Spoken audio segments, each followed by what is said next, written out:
আমরা একটু সরকার মাজহারুল মান্নানকে যুক্ত করতে চাই রংপুর থেকে। তিনি এই মুহূর্তে আমাদের সঙ্গে যুক্ত হচ্ছেন না। মাজহার, আপনি একটু আমাদেরকে শুরুতে জানাবেন, কিস্কুর বাড়িতে যখন আপনি গেলেন কিস্কুকে নিয়ে, কি দেখতে পেয়েছিলেন, কিস্কুর রিয়াকশন কেমন ছিল, এবং আজকে যখন যুব ক্রীড়া মন্ত্রণালয় এখানে চমৎকারভাবে ইন্টারফেয়ার করেছে এবং তারা আশ্বাস দিয়েছে চাকরির বাড়িটাকে আবার পুনঃস্থাপন করে দেওয়ার, আপনার কাছে ব্যক্তিগতভাবে কেমন লাগছে? মনে হচ্ছে না যে এই যে কাজটা করেছেন গত দুদিন ধরে, পুরো কাজটাই সার্থক?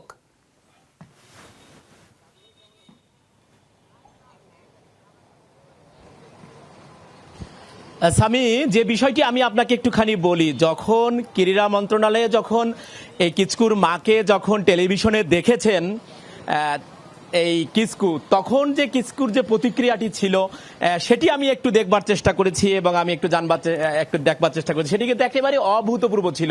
আমরা যে কাজটা করেছি, আমাদের মধ্যে তো এক ধরনের ভালো লাগা আছে, কিন্তু কিস্কুর যে ভালো লাগাটা মনে হয়েছে না, যেন কিস্কুর ভালো লাগাটা একটা ভালো লাগার বাংলাদেশ, এটি আমার কাছে মনে হয়েছে। আর আপনি যে কথাটি বলেছেন যে বুধবার যখন আমরা ঠিক বেলা ৩টার পরে আমরা পৌঁছাই তার বাড়িতে, যখন সেখানে পৌঁছাই, আমরা তার যে বাড়িটি ছিল সেই বাড়িটির যে সামনে কিন্তু একটা গাছ ছিল, সেই গাছের মধ্যে অনেকগুলো গাছ যেগুলো হচ্ছে ঘূর্ণিঝড়ে পড়ে যাওয়া কিছু গাছ সেখানে ছিল, অর্থাৎ বাড়ির ভেতরে যাওয়ার কিন্তু কোনো সুযোগ ছিল না।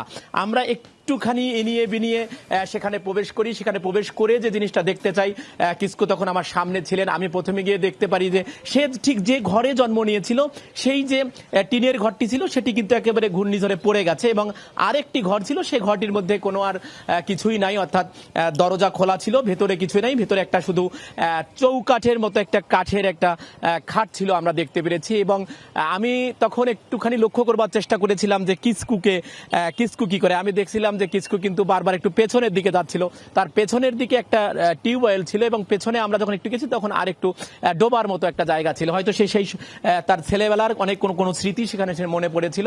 সব থেকে তার যেটা বেশি মনে হয়েছিল, আমি যখন তাকে কথা বলেছি যে তার মা নাই, অর্থাৎ মায়ের কোনো খোঁজ তার পাওয়া যাচ্ছে না, যেটি আমরা আমাদের রিপোর্টার নাইম ভাইকে আমরা দিতে চাই একটা স্পেশাল ধন্যবাদ আমরা রংপুরের পক্ষ থেকে, রংপুরবাসীর পক্ষ থেকে দেখতে চাই। তিনি কিন্তু তুলে আনার কারণেই, তিনি যে প্রথম কিস্কুর যে মায়ের সাথে তার কথা হচ্ছিল না, সেটি প্রথম তুলে এনেছিলেন, এবং সে কারণে আজকে যে এই যে তার মায়ের জন্য যে তার নিজের থাকার জায়গা করবার কথা, একটা যে তার মায়ের চাকরি করবার কথা, সেটিতে কিন্তু তারা সব থেকে বেশি খুশি হয়েছে। এবং এখানে আরেকটি কথা আপনাকে বলি, যেটি হয়তো একটু 1 মিনিট লাগবে, সেটি হচ্ছে যে আরেকটি তথ্য কিন্তু আমরা তখন পেয়েছিলাম যে যখন কিস্কুকে মাহফুজার রহমান নামে এক ব্যক্তির মাধ্যমে কোচ মিলন মিয়ার কাছে আনা হয়, তখন কিন্তু 3 দফায় মিলন মিয়ার সাথে অন্যান্য যারা খেলোয়াড় ছিলেন তখন কিন্তু তারা তাকে রিফিউজ করেছিলেন, কারণ তার যে শরীর থেকে এক ধরনের গন্ধ বেরোচ্ছিল, যেটা শ্যাম্পু।